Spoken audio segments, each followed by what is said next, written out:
the opening scene, we see a woman and a girl on her lap. The girl seems to be having difficulty breathing, and they're heading to the hospital. Sometime later, they finally arrive at the hospital, and while carrying the girl inside, the man warns the woman to keep her mouth shut and not to say a word.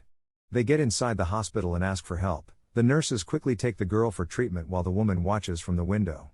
The scene then changes. We're taken 20 years back into the past, and we see a family eating at a table. In the family are husband and wife, Don and Renee, and their 2 daughters, Amy and Sarah. Sarah says she is going to a campfire party, but Don doesn't allow her to go because she didn't ask him for permission, and he commands her to go to her room. Sarah is rebellious, and she sneaks out of the house. Her motorcycle-riding boyfriend, Chris, has come to pick her up. They share a kiss and then head to the party. They enjoy the party and spend some time with each other in the fields. Chris plays the guitar and sings a song for Sarah, then he confesses his love for her, and she says that she reciprocates the same. Meanwhile, back at home, Renee, unaware that Sarah is not in her room, tries to console her daughter from behind the door. But when an angry Don comes and opens her room with the keys, he finds out that Sarah has sneaked out through the window. Don seems extremely pissed at his daughter. The next morning, Don is sitting at the front door, and when Sarah comes home, he notices Chris. Sarah tries to enter the house from the back door, but Don calmly asks her to come through the front. When she tries to enter, he angrily demands answers from her. Don asks when he gave her permission to date someone, to which she replies, "That's none of your business," and tells him that the day she turns 18, she's going to leave and run away. After hearing that, he screams at her and reminds her that she will have to obey his rules as long as she lives in his house. Renee comes and stops the argument. Sarah quickly runs into her room. Some time later, Amy comes to check on her, and they talk. Amy advises Sarah not to argue with Don. Sarah says he's crazy and somebody has to stand up to him. While the girls are talking, their mother, Renee, also joins their conversation. Sarah reveals her plans to move out on her own when she turns 18. She tells Amy and Renee that she will start from Florida and travel the world. As they speak, Don overhears their conversation. Don, upon hearing their words, makes some evil plans. He starts by cleaning and preparing a bomb shelter in their basement, intending to lock Sarah inside so she can't leave him. 3 months later, Sarah has now completed her graduation, and her 18th birthday is very close. One day, Don is trimming some garden trees, and Sarah is speaking with Chris on the phone. Renee comes and asks Sarah about Don. Sarah tells her that he's in the garden. Renee says she's worried about him because lately, he's been spending too much time in the basement. She wants to know what he does down there, to which Sarah replies that she should check the place out herself. Renee tells her that Don says there are rats down there, and she hates rats, that's why she wouldn't go down there. Renee tells her that she is going shopping and invites Sarah to come with her, but Sarah declines, saying she can't because she's talking to her boyfriend, Chris. Renee leaves in her car, and now only Don and Sarah remain in the house. Don is about to do something that will change Sarah's life forever. He asks Sarah to help him move some stuff. Sarah hangs up the phone and goes to help him. They move a bucket inside the basement, then he locks her inside and leaves. Sarah is completely shocked by what her father just did. She tries to open the door with the keypad, but when she enters the wrong code, the lights go off, and the place gets dark. She searches the bucket. It's full of clothes and other stuff, but there's also a flashlight for her. She screams for help through the vent, but unfortunately, Don hears her and covers the vent up with some stuff before leaving. She is now literally trapped inside a soundproof bomb shelter. Night falls, and Renee and Amy, who thought Sarah went to see a friend, have now started to worry about her because she hasn't returned or called them. Renee wants to call the cops, but Don reassures her, telling her that she'll be back in the morning and they should go to sleep. Renee asks Amy to call Chris, then leaves. Day 1 ends, with many more to come.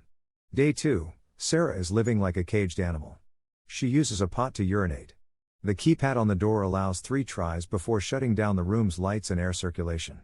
Day 4, Sarah uses every moment to scream for help through the vent. When Don comes to check on her, she flanks him and tries to run outside, only to be stopped by another door. Don drags her inside the room and tells her that this is the consequence for her own actions. She should have listened to him. Sarah begs him to let her out, but he says that's something he can't do. He tells her that she gets air, food, and clothes only if he allows it. She can also have blankets and books, but only if he permits it. Everything she receives now, every privilege, she will have to earn from this moment on.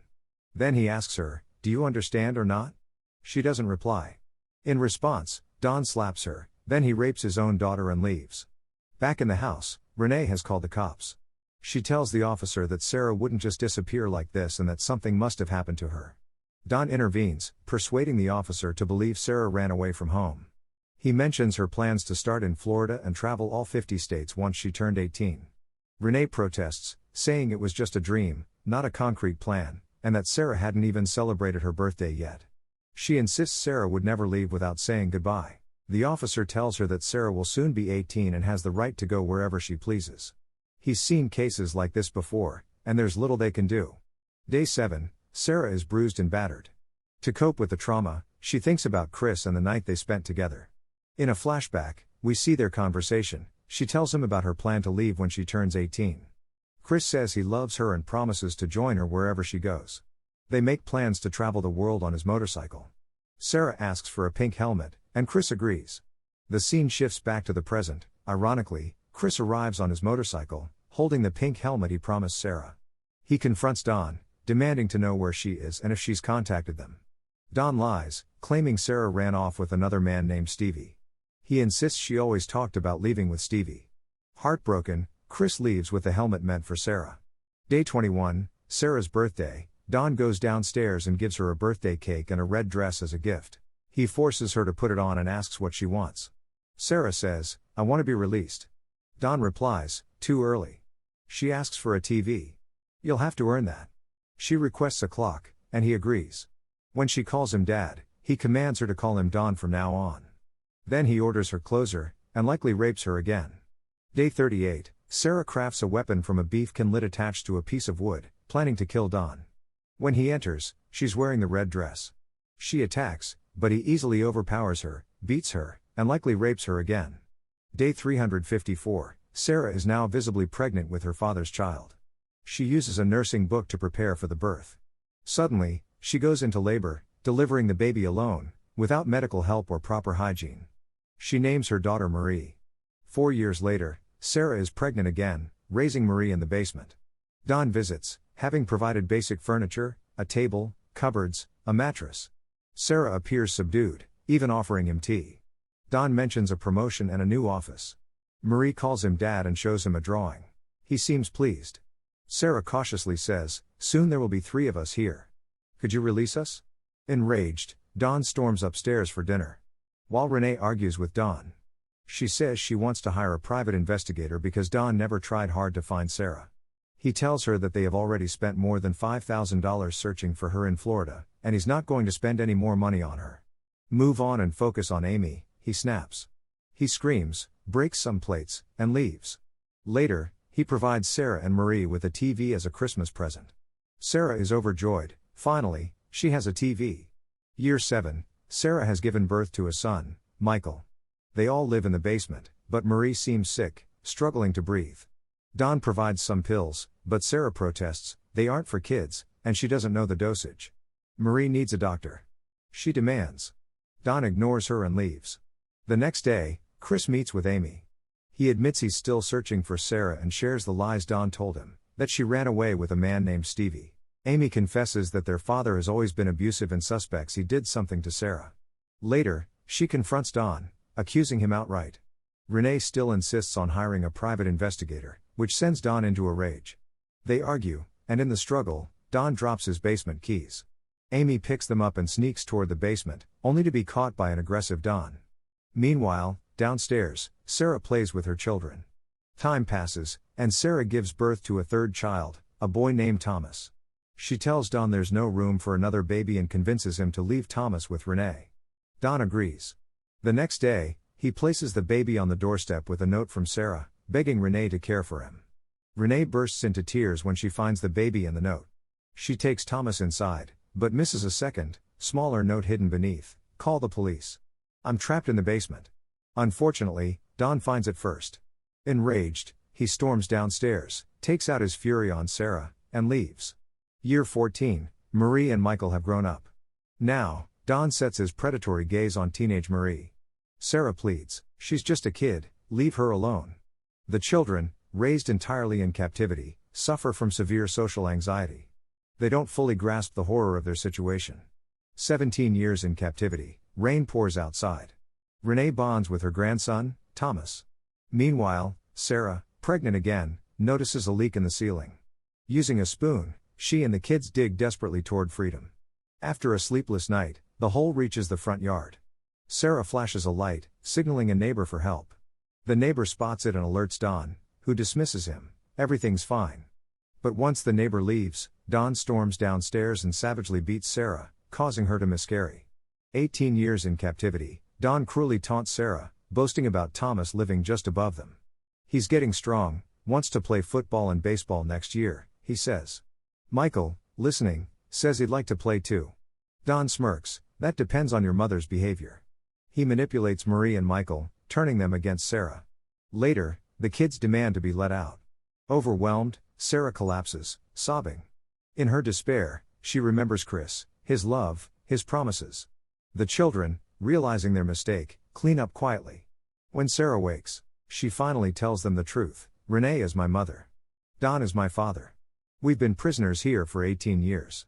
The kids reel from the revelation. Marie's asthma worsens, the basement's stifling air leaves her gasping. 19 years in captivity, Don argues with Sarah over food rations.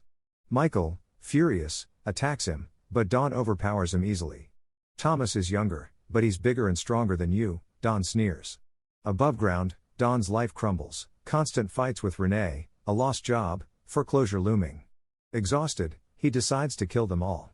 While they sleep, he connects a hose to his car's exhaust, funneling carbon monoxide into the basement vents. Thomas, now a teenager, catches Don in the garage. "Grandpa, what are you doing?" he asks. Don lies, just checking the car. After Thomas leaves, Don hesitates, and doesn't go through with it. Instead, he checks on them.